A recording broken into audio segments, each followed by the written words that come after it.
thinking about how to tell my memories of the years spent with Vanny and the tremendous influence of Skeff on our lives.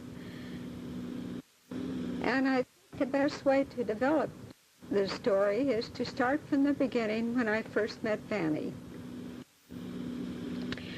I was having visual problems as an artist in art school in August 1937 when my homeopathic physician referred me to Dr. C. Bernard Lyons, my Vanny, for a visual analysis, telling me that he was sending me to the best eye doctor in the country. By the time this eye doctor completed his extensive visual analysis and wound up looking into my eyes with a lighted instrument and telling me that when I was about 4 or 5 years old, I was a very sick little girl, I thought he was not only the best, but he was a magician who could read your life in your eyes instead of using tea leaves. I later found out it was IRA diagnosis, which Vanny used very successfully.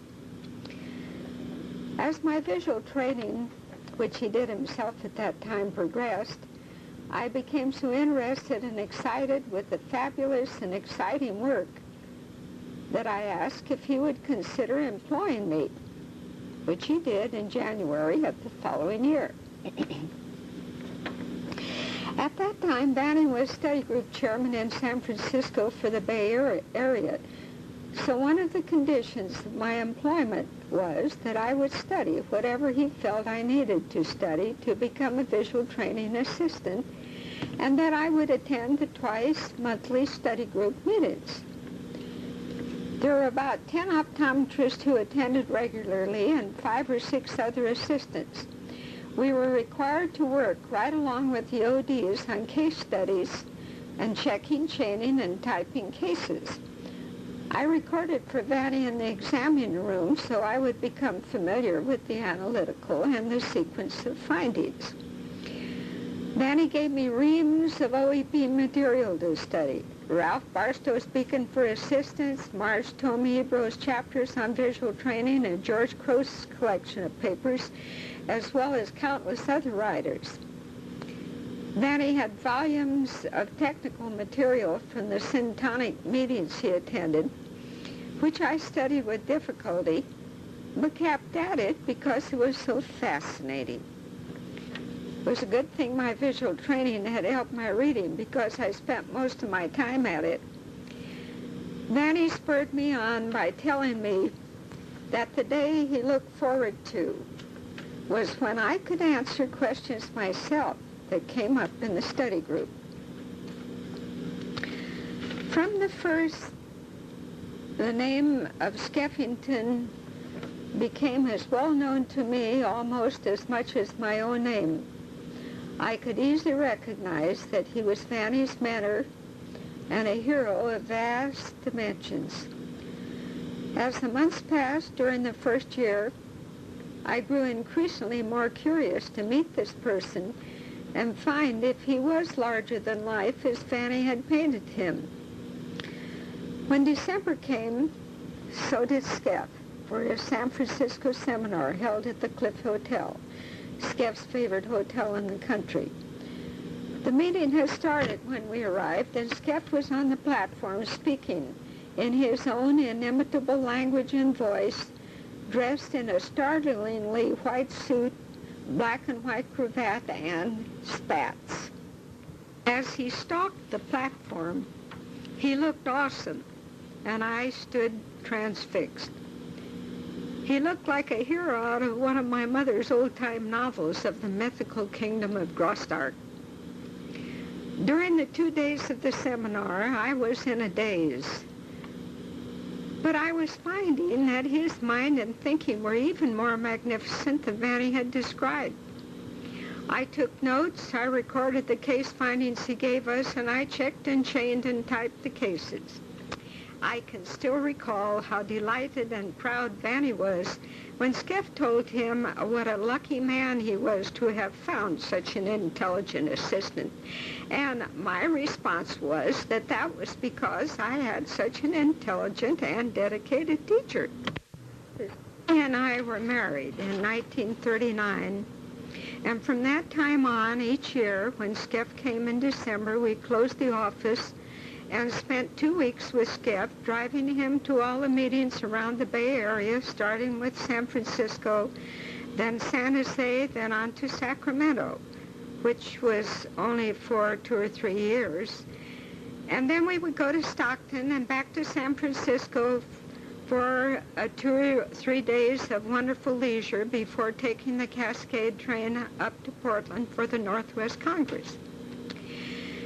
In San Francisco, we always stayed at the Cliff, where we had such wonderful times together, living and breathing optometry. I would sit for hours spellbound, while those two great minds that so complemented one another shared their thinking.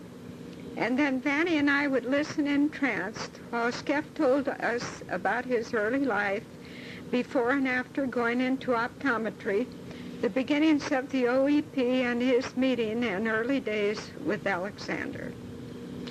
A few times the Crows, George and Arla, would meet us in San Francisco, and then we would all go on to Portland together. When Georgie was with us, there was always the challenge of minds that occurred when Skeff and Georgie got together.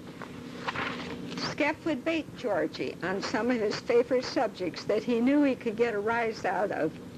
Georgie would finally grow livid and start waving those long arms and fingers in the air.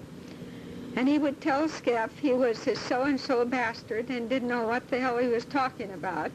I quote Georgie, and then start putting together a long line of thinking that Skeff had been waiting for. Skeff, as usual, sitting back with an enigmatic smile, just drinking it in. Much thinking came out of those all-night sessions, as Jerry Getman is coming. I recall the year Ward Halstead was on the Northwest Congress. On the last night he was there, many of us congregated in Skeff's room, where the scintillating conversation went on far into the night until everyone had sleepily departed and it left Skeff, Ward, Vanny, and me. This was before Skeff had developed his interlocking circles and the emergent. He was telling Ward how he visualized intelligence and how he felt Ward had not included vision properly in his book, Brain and Intelligent. In my mind's eye, I can still see them. Skeff and Ward seated opposite one another with a long coffee table between them.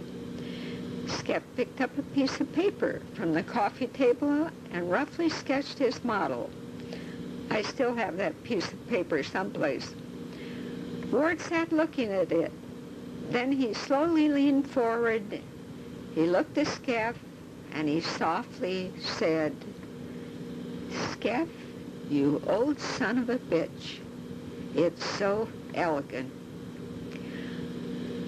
I think this was about 5 a.m. when we all decided that we were ready for some breakfast, so we put on our coats over our formal Congress ball clothes and walked down to a working man's restaurant where many of them were in overalls and blue jeans breakfasting to start their work. There was a complete and amazed silence when we walked in. Ward, Vanny, and Skeffy in their tuxes, Skeff with his top coat flung over his shoulders like an opera cape as he usually wore it, and his usual very elegant gray Homburg. I was in a long white chiffon dress with gold bugle beads on the top. Skeff bowed to one and all and said, "Don't let us interrupt your feeding the inner man," and this brought down the house. Another Congress that I recall was when Jerry Getman, Darrell Boyd Harmon, and Skeff shared the platform in Portland, which was the last Congress in a series they had been doing together. By the time they reached Portland, and after many all-night bull sessions together, they were so far above any of the rest of us that Georgie commented in his less than gentle way, "You guys need to get back to Earth.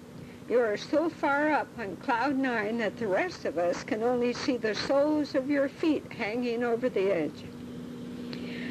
I recall Jerry and Darrell became very irritated with Skeff because when he opened the Congress in his hour, he would have integrated all of their thinking into his own from the night before a bull session and jumped the gun and was off running with the total ideas. Skeffy had a way of taking all of our thinking that we had so laboriously put together piece by piece, and he would synthesize it into a new whole. And there he was, a few leagues ahead of where we were. It was exasperating, but it certainly challenged us to keep working and maybe sometime catch up with him, which never happened that I can recall. Shortly after I started working with Vanny, a principal from a large public school in San Francisco came into the office as a patient. She had a group of retarded readers which she was anxious for us to examine and work with. At that time, Vanny was friendly with Dr. T.A. Brombach, who had done extensive study with enlarged blind spots in children with reading problems. We became curious to know if the blind spots would reduce as a result of visual training. So we decided to take on her children as a research project. We examined them pre- and post-training with amazing decrease in the spots. I've been hunting all this material among the masses of stored boxes in our garage, but I haven't located it yet. So I'll have to just give only what I recall, which is pretty hazy. When Skeff came to San Francisco, Vanny showed him all the material, all of the material, with the result that Vanny wound up as one of the main speakers at the AOA National Meeting in Dallas. I can't remember what year it was. We were simply agog, as you can imagine. To this day, it remains a highlight in my memory. We met so many of the greats in optometry that we'd read about and heard about it, and at that meeting, there they were, bigger than life. Marge Eberl, Ward Ewald, E.B. Alexander, Gene Epling and his wife, the one Skeff called Buffel, and a lot of others that I can't remember their names, plus Skeff's nieces who attended the meeting. It was a 5-star event. That was really the beginning of Vanny's lecture tours.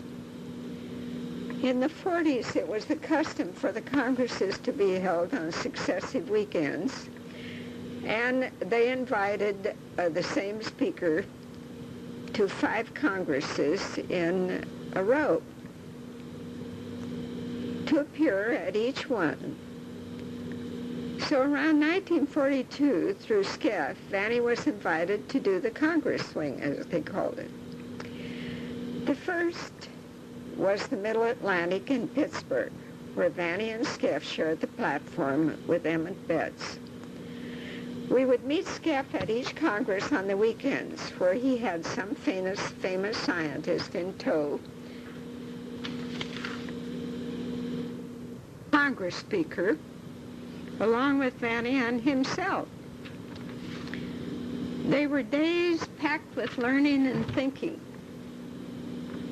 and bull sessions far into the night with the particular scientist or educator that Skeff had found. Some of these were John Paul Nath, Emmett Betts, Sam Renshaw, Ward Halstead, Darrell Boyd Harmon, Selig Heck, and on and on and on.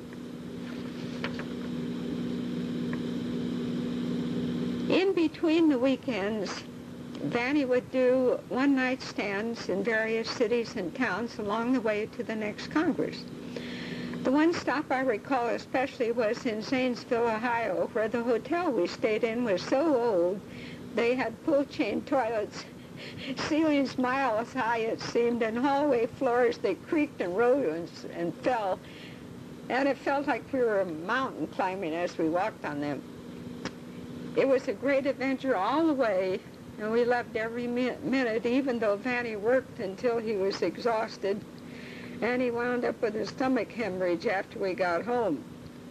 But that didn't keep him from doing the fall Congress swing in the following fall, from which I detoured to do 6 weeks at the Baltimore Project with Arla Crow, Violet Doris, Anita Ebro, and myself working with the children. It was an amazing experience. That's another story. Around 1950, Vanny and I started developing the See Don't Say philosophy and the visual science material that later composed the units of the visualization series. Using the material with the standard visual training procedures that were developed by George Crow and others through the OEP, we observed such dramatic changes in people, an expansion of thinking in learning disabled children. It was staggering. Since we had needed substantiation of the increases in thinking, we decided to start testing kids pre- and post-training on the then-new Thurston Primary Mental Abilities test. These tests verified the changes we were seeing in thinking. This office research was the basis for Vanny's 2 Portland Congress lectures in 1951 and 1952. In August of '53, we presented all of the case studies at the OEP San Jose conference that Skeff always attended. After that meeting, as we had done for many years, we went to Alex and Abby Alexander's home in Tarzana to help celebrate Skeff's birthday. Skeff encouraged us to show the material to Alex because in our lecture material we had used the diagrammatic interpretation of vision that Alex had recently organized and had published. I'll never forget Alex as he studied the charts. He stared at them so long that we thought he'd gone to sleep. And then suddenly he turned to us and he said, "Well, Skeff, if this is so, then it really proves what you and Halstead have been saying all the time, that vision and intelligence really are the same process." Skeff sat there just nodding and looking at Alex with that enigmatic smile. Alex then wasted no time getting the material published. With the invaluable help of Martha Stem, we prepared the material for publication in the Journal of the American Optometric Association, where it was published in December 1954, the first in the series of 5 articles on the power of optometric visual training. Skeff quoted from these many times in his seminar and Congress lectures. As I said, they were unforgettable times. I'd like to end this tape by reading a letter I sent around to a few of you in March 1976, after Skeff's death. It really states what Skeff meant to me.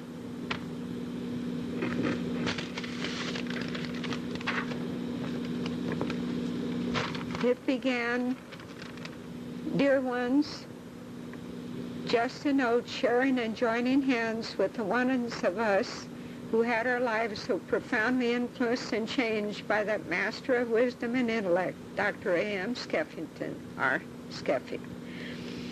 He was one of those inspired and inspiring teachers who are able to elicit extraordinary performance from their students and so influence all lives they touch as a teacher. But some of us had the incredibly great fortune of knowing him not only as a great teacher, but as a loved friend. As a friend, he really listened to what we said and cared about what we thought. He always made me feel that he learned from me, just as I learned from him. The wonderful hours Vanny and I spent with Skeffy were times for spinning great dreams of work that was still to be done by all of us, and somehow he helped us to see the great dream that guided him. He had a genius for including us in those great dreams of his. We became participants with him in achieving a new view, a new vision for all. But more than anything else, he helped me, and I know you all share this feeling because that was his particular gift, to think well of myself. I could easily have sat at his feet an adoring spectator, but he made me feel that I was of worth, his equal, and needed to do my thing as he was needed for his, for the good of all concerned. To us, he was the great one, the one with the Olympian view of life. His contribution to human understanding will ever live on and ever grow greater. That we were near him and shared with him is a feeling to be cherished always. I shall ever remember him, ever miss him, and ever feel the sense of miracle, good fortune, and gratitude that our lives touched. So let's drink a toast to our reunion. Don't care where we reune, just so we reune often. Let's rejoice with him in his great adventure. Grieve not for me who am about to start a new adventure. Rather fill a cup and drink to one who ever loved new ways. Ahead, unfurrowed, lie broad fields for me. Lands unexplored stretch out. A far-flung sea is beckoning, and even now a ship to bear me builds in the eternal slip.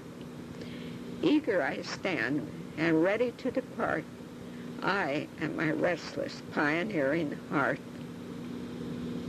I send fellowship, a dedication to his dream, and love to each one of you, and it's signed, Emmy. So now, today, it's April the 13th, 1986. Just 2 years later, I send fellowship, dedication to his dream, and love to each one of you. L'envoi.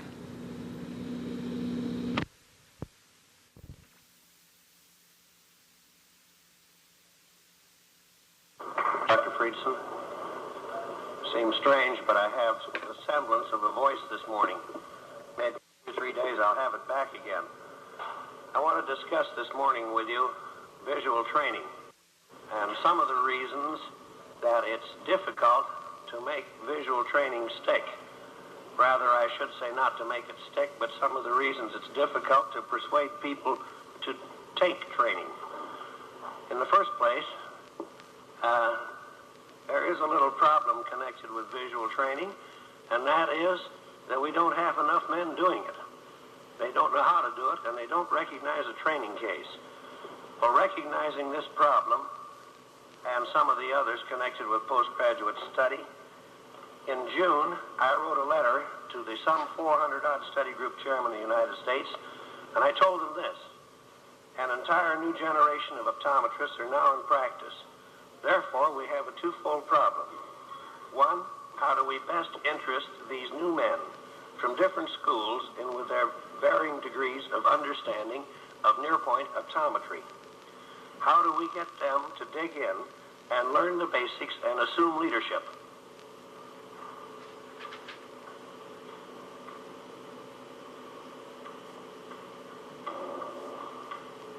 Is exactly the situation you have today in optometry. You have a large group of 25 to 35-year-old You have a few in the 35 to 45 age group, and then there is a comparatively large group of the 45 plus. But we don't need to be too concerned about the 45 plus because time and attrition will take care of most of them in about 8 or 10 years. Don't look at me like that, Charlie. You will. So we can't get out of it. So where optometry goes for the next 25 years is where this 25 to 35 age group takes it. Therefore, we've got a serious problem on our hands. We've got to get them to dig in and assume the leadership. Well, it's important.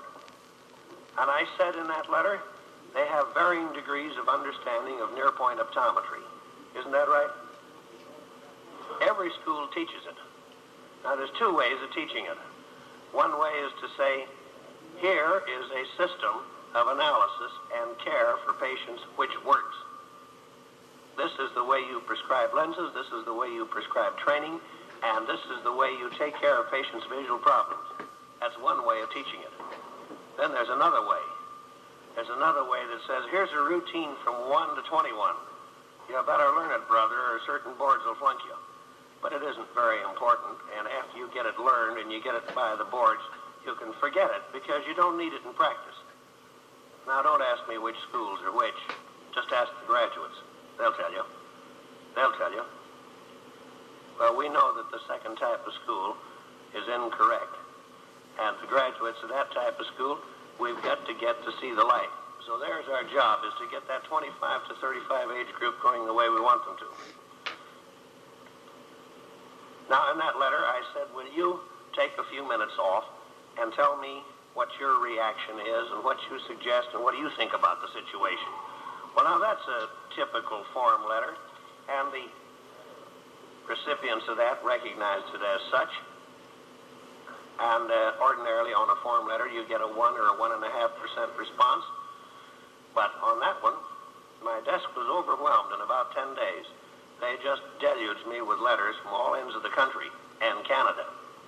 And because I said, you can make it long or short, some of them are 5 pages long.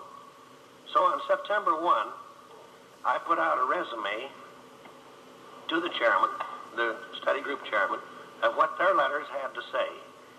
Now, they divided the course into 2 groups, the groups that are failing and the groups that are succeeding.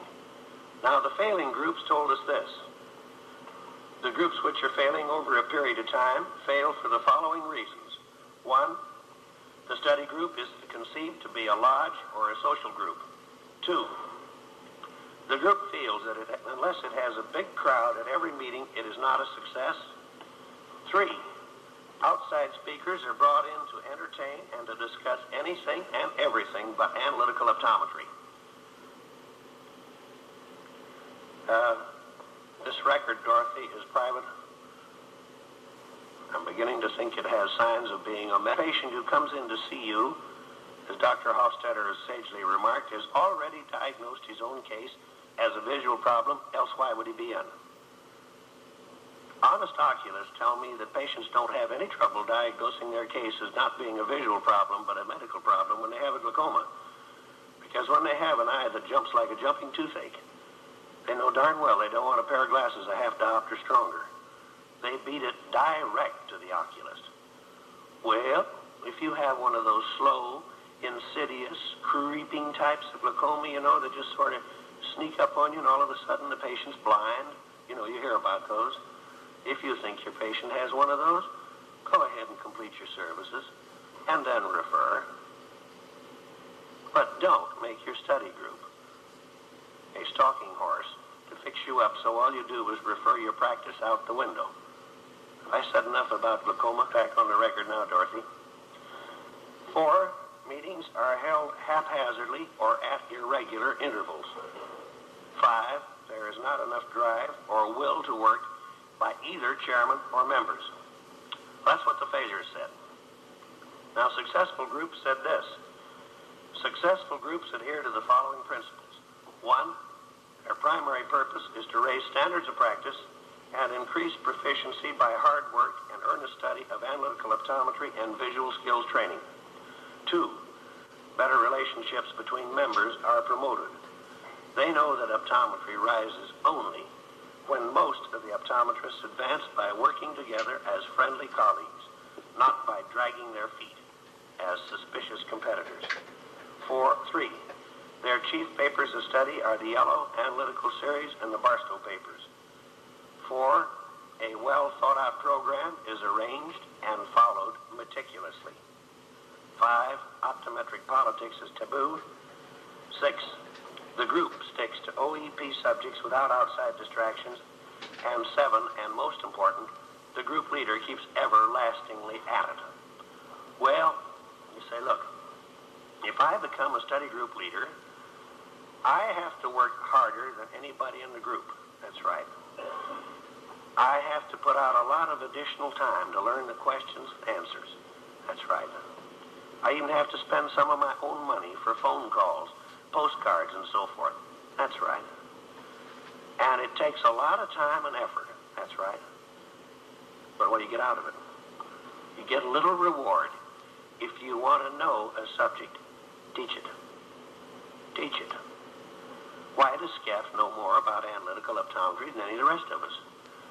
Because he has to know all the answers. He's teaching it. He can't stand up here and teach it to you and have you throw him a question and he doesn't know the answer. He has to know the answer. So I feel a bit sorry for a study group leader because he has to work harder, has to spend some money and a few other things.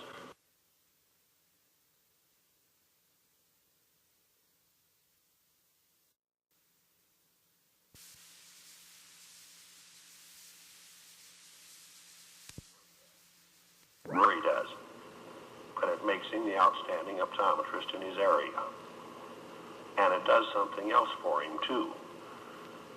It helps him to bring up the level of standard of practice in his area. And when he brings that level up and he stands out above the crowd, then he's just that much better. Well, those 2 letters were written to the chairman when I was comparatively calm, and then I got sore and wrote a letter. Now, the rule is when you get mad and write a letter, go ahead and write it, but don't mail it. So this one wasn't mailed. And this one said to study group leaders, you've already had 2 letters from me. It would be easy to follow with a series of carefully edited platitudes and nice, namby-pamby flapdoodle. Leave us face it with no evasions. Optometry is considered a second-rate profession by the general public. Did you ever get a phone call like this? Dr. Blank, are you a real eye specialist or just an optometrist? Did you ever get one? I have. Well, what's your instinct? Your instinct is to tell them off, isn't it? What right has anybody to call you on the phone or in person and hand you a gratuitous insult like that? But don't follow your instinct. It won't work. There is a method of answering a question like that, and I'd like to give you the method because so many people don't know the method. The method is the Socratic method. Barstow has suggested it to you many times. He borrowed it from Socrates, which isn't a bad place to borrow things when you need help. You answer the question with a question. So when somebody calls up and says, are you a real eye specialist or just an optometrist, you answer, what do you want?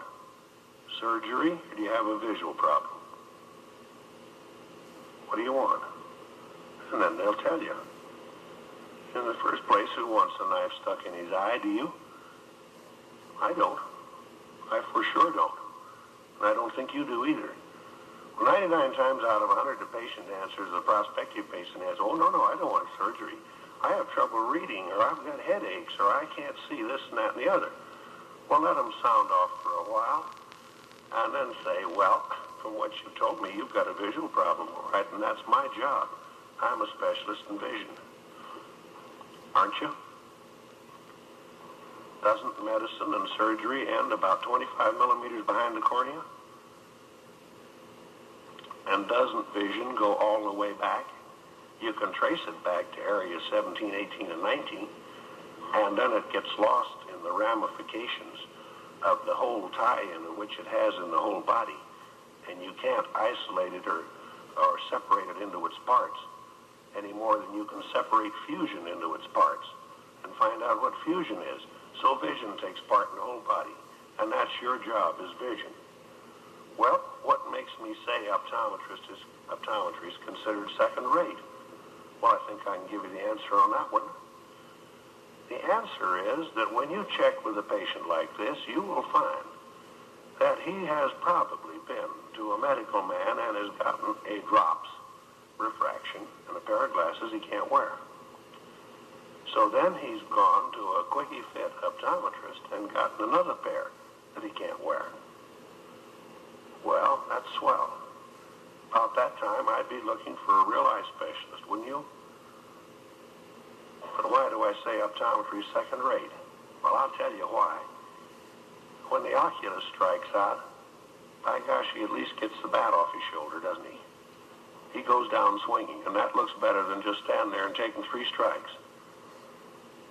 You see, also, the oculist may have missed his refraction, but he may be very good on submucous resections, or he may be a pip on a tonsillectomy. And the patient says, well, I'll forgive Doc for missing on that because he was so good on the other things. But the optometrist has one thing, his ability to refract and his ability to prescribe and skillfully administer visual training. And that's all he does have. So unless he produces on that one thing, optometry is certainly second rate. And in addition, medical, professional salesmanship is better than optometric professional salesmanship. So I say that when both professions miss a case, it winds up with optometry being second rate. Well, that's fine. What are you going to do about it? Well, here's what I suggest that we do about it. You can't afford to belong to a second-rate profession, can you? And the kind of work that you're doing is not second-rate. But what you've got to do is to get these other fellas who are doing far-point subjective into the fold. Well, how do you do it? Well, I'm going to suggest a technique for you to consider and take home and study. And I call it the Joe technique because that isn't what it is. Joe wasn't the fellow's name, but I've used it on a lot of Joes, and it works. You go into a good conscientious optometrist who's a far-point fitter and say, Joe, did you ever have a case that was a clear-cut plus 1 1/4 for distance, and you prescribed it? And the patient came back and said he couldn't wear them. Well, now if Joe's honest, you say, yes, that's happened to me. So what do you do, Joe? Do you make them stronger? Do you make them weaker? Well, Joe says, well, you see, sometimes I made them a little stronger, and, sometimes I made them weaker. I said, well, Joe, why? Well, I did that according to the way I felt about the feel of the case, you know. I said, Joe, would you like to know a method where you'd know whether you should make them stronger or weaker? And not only that, but you know in advance, so you don't have that disaster of the complaining patient and the regrind and the dissatisfaction and the wasted time. Well, Joe says, sure would. You got one? I said, yes, Joe, we have. Get in the study group and we'll show you how it works. Well, Joe says, that's interesting. How do you find it out? I said, well, I'll show you, Joe.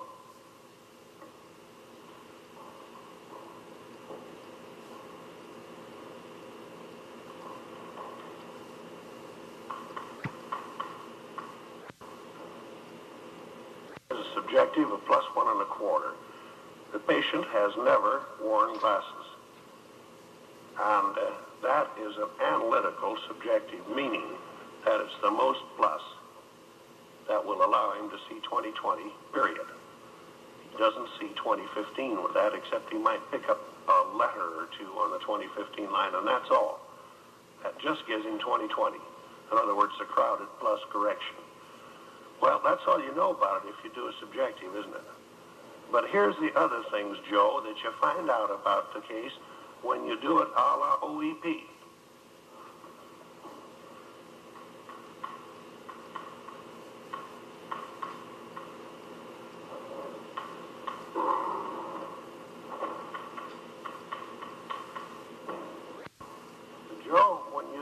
near point analysis too, you find out also at near point that if this case is an A-type case, your prescription might be plus 50 combined with a refer for medical or dental attention.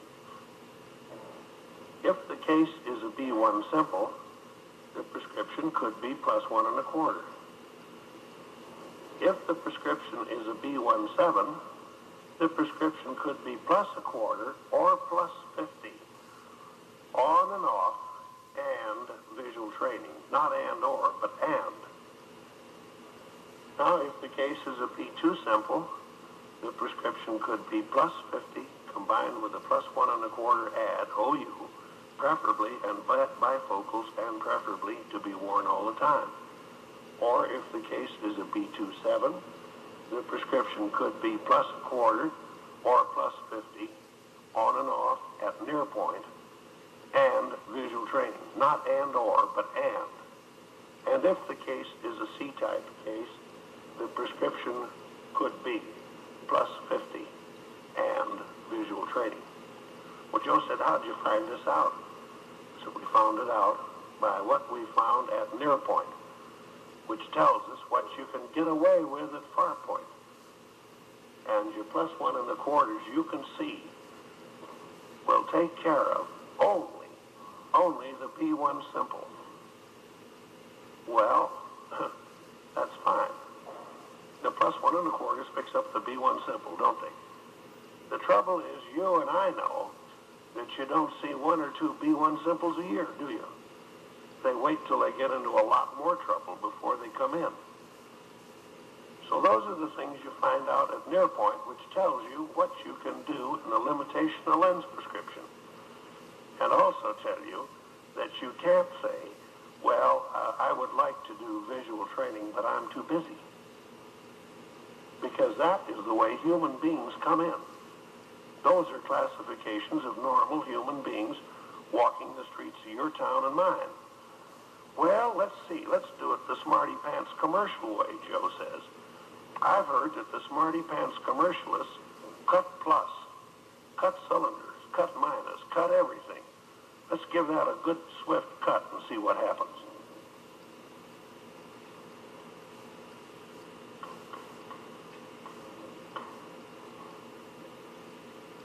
Well, instead of giving plus 1 1/4, we'll be safe and give plus 50. Well, does that take care of an A-type case without the refer? I hope to tell you it does not. It does not. Supposing your case has a mouthful of abscessed teeth, or suppose he has a latent syphilis of which he is not aware, and such conditions do exist. You may have a patient in 2 or 3 months who doesn't require any lens power because he's dead. He doesn't require anything then. So plus 50 without the refer doesn't solve the problem. Well, does plus 50 take care of a B1 simple who's wide open for a plus 1 1/4? No. Does not. Is plus 50 too strong for a B17 when the most you can get on is plus 1/4 or plus 1/2 and then rock it on with training? Sure, it's too strong. Well, how about a B2 simple? Is plus 50 all right for distance? Sure, but where's the problem? It's at near point. Is plus 50 the answer for a patient whose near point prescription is plus 175 and they're wide open? Of course it isn't. Well, Joe says, wait a minute. You just said this was a person. Supposing this person is 9 years old.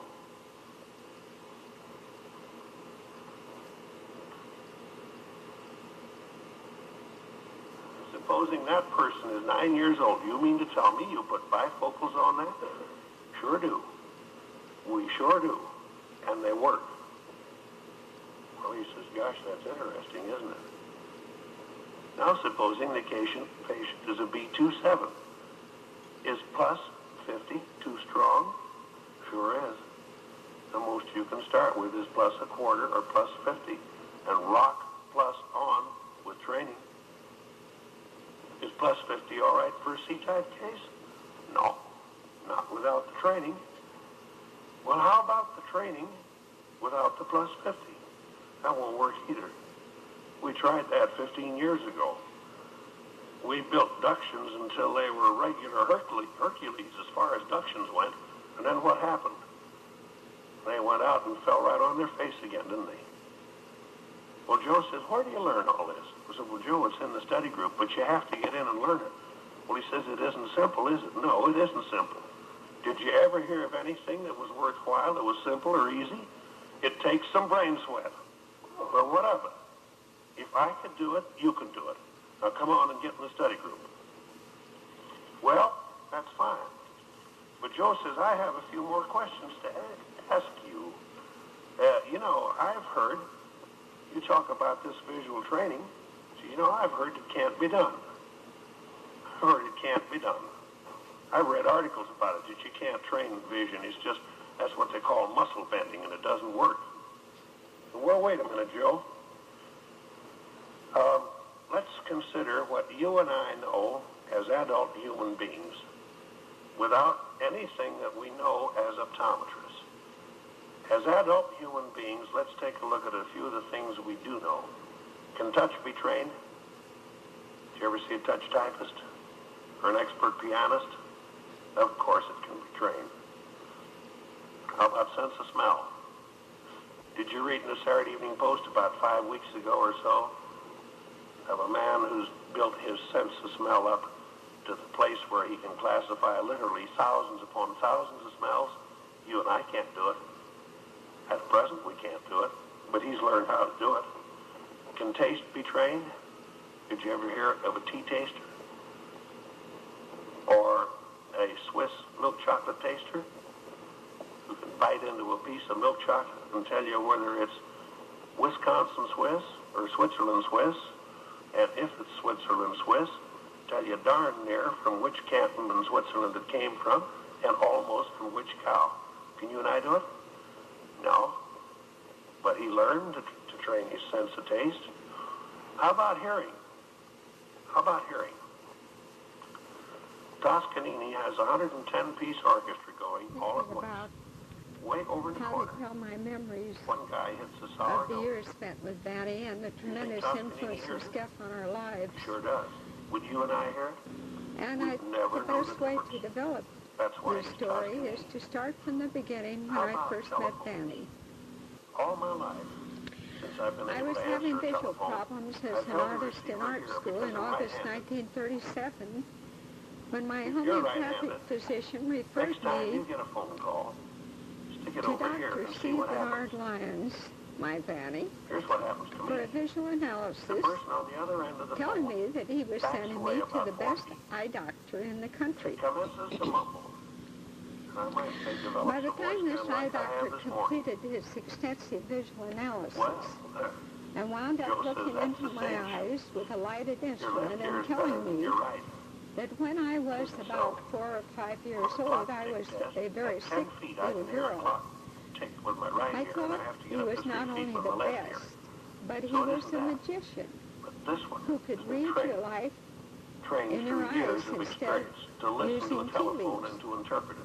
I Try it later yourself. found out it was Ira Well, what do diagnosis, we know which about Fanny vision used without very knowing anything successfully. about it as optometrists, just as human beings? As my visual training, which Just he before did I went to himself Hollywood at that on this time trip, progressed, I had good I luck. became so interested I broke and the excited cusp with off the of the second fabulous molar. and exciting Well, work that was good luck because that as I long as asked I'm going if he to do would it, I better consider do it there than employing on the me, road. which he did So I in went in, January of the following And the year. dentist yanked the inlay out.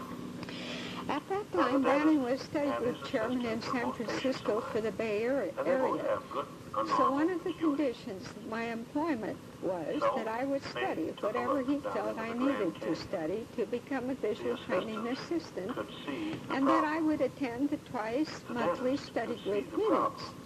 problem and the solution. There were about 10 That's why optometrists he's the who dentist. attended regularly I and could 5 not or 6 refuse other to. assistants. If I could We look were into that required to tooth, work what would right I along see? with the ODs on case See a studies tooth with a hole and in it, checking, wouldn't I? chaining, and typing cases. That's all.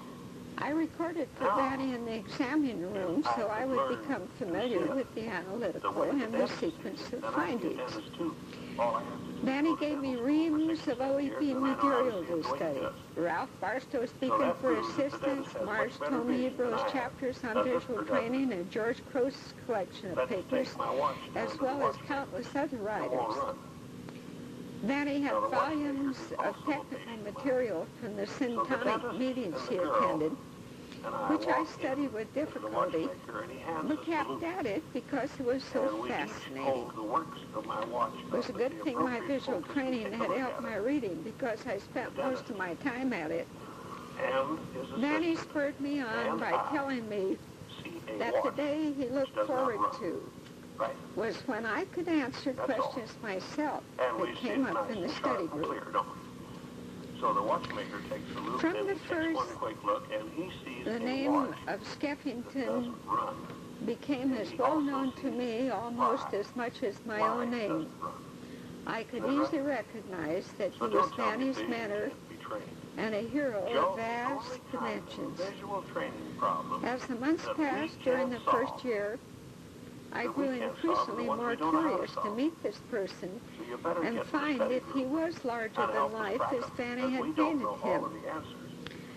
When December came, so did Skeff for a San Francisco seminar held at the Cliff Hotel, Skeff's favorite hotel in the country. That's what they tell me. The meeting had started when we arrived, and Skeff was on the platform speaking in his own inimitable language and voice, dressed in a startlingly white suit, black and white cravat, and spats. As he stalked the platform, he looked awesome, and I stood transfixed. He looked like a hero out of one of my mother's old-time novels of the mythical kingdom of Grostark. No shot will cure you. During the 2 days of the seminar, I was in a daze. But I was finding that his mind and thinking were even more magnificent than Vanny had described. I took notes, I recorded the case findings he gave us, and I checked and chained and typed the cases. I can still recall how delighted and proud Vanny was when Skeff told him what a lucky man he was to have found such an intelligent assistant. And my response was that that was because I had such an intelligent and dedicated teacher. He and I were married in 1939. And from that time on, each year, when Skeff came in December, we closed the office and spent 2 weeks with Skeff, driving him to all the meetings around the Bay Area, starting with San Francisco, then San Jose, then on to Sacramento, which was only for 2 or 3 years. And then we would go to Stockton and back to San Francisco for 2 or 3 days of wonderful leisure before taking the Cascade train up to Portland for the Northwest Congress. In San Francisco, we always stayed at the Cliff, where we had such wonderful times together, living and breathing optometry. I would sit for hours spellbound while those two great minds that so complemented one another shared their thinking. And then Vanny and I would listen entranced while Skeff told us about his early life, before and after going into optometry, the beginnings of the OEP and his meeting in early days with Alexander. A few times the Crows, George and Arlo, would meet us in San Francisco, and then we would all go on to Portland together. When Georgie was with us, there was always the challenge of minds that occurred when Skeff and Georgie got together. Skeff would bait Georgie on some of his favorite subjects that he knew he could get a rise out of. Georgie would finally grow livid and start waving those long arms and fingers in the air. And he would tell Skeff he was his so-and-so bastard and didn't know what the hell he was talking about. I quote Georgie, and then start putting together a long line of thinking that Skeff had been waiting for. Skeff, as usual, sitting back with an enigmatic smile, just drinking it in. Much thinking came out of those all-night sessions, as Jerry Getman has commented. I recall the year Ward Halstead was on the Northwest Congress. On the last night he was there, many of us congregated in Skeff's room, where the scintillating conversation went on far into the night until everyone had sleepily departed and it left Skeff, Ward, Vanny, and me. This was before Skeff had developed his interlocking circles and the emerger. He was telling Ward how he visualized intelligence and how he felt Ward had not included vision properly in his book, Brain and Intelligence. In my mind's eye, I can still see them. Skeff and Ward seated opposite one another with a long coffee table between them. Skeff picked up a piece of paper from